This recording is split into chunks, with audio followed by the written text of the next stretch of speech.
those kids, how like a percentage of increase of talent, and they're like, let's say like they were both a 1 at that point. Mm-hmm. Where would you rank Tank now from being at that actual sparring from 1 through 10? Like, did he like Devin go from a 1 to an 8 or 9 or 10, and did Tank go from like a 1 to? I think they. I would have to give Devin a 10. Oh wow! I would have to. I mean, what about Tank? I think I'll have to give him 8 because the fact that he's not a real world champion, but we all know he could be one. You know what I'm saying? Look what he did to Ryan. You know what I'm saying? He's beating everybody up in front of him, but the fact that he hasn't been a real world champion, I gotta give him 8.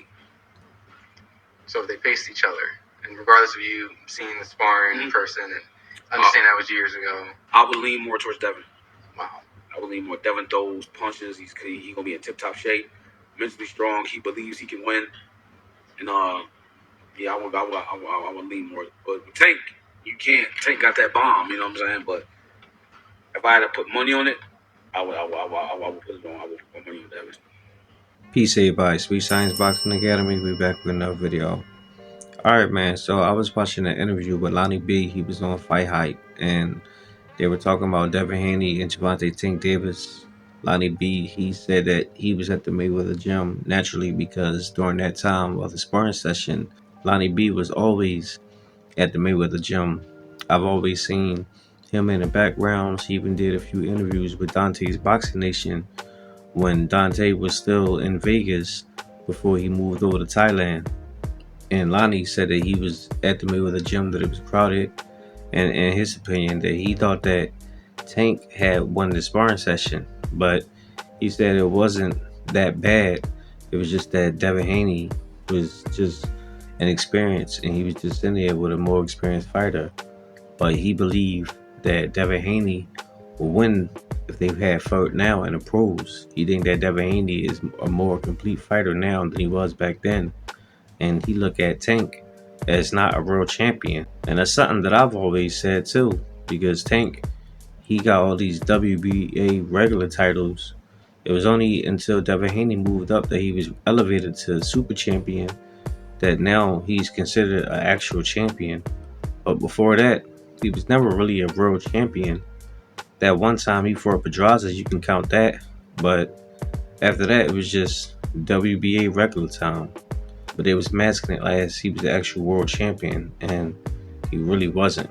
So Lonnie B, he said that, and he looked at Devin Haney as a more accomplished fighter, being though he was undisputed at lightweight, and he moved up and took on Regis Prograis and took his WBC super lightweight title.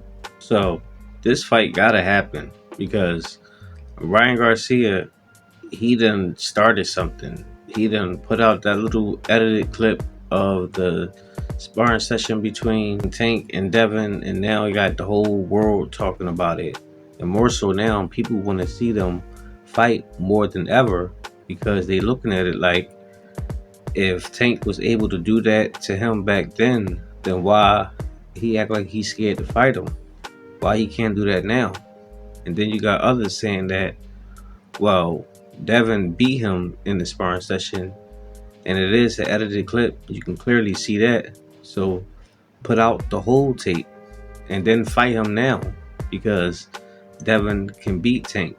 So you got people on both sides rooting for each fighter, which I said was going to happen sooner or later.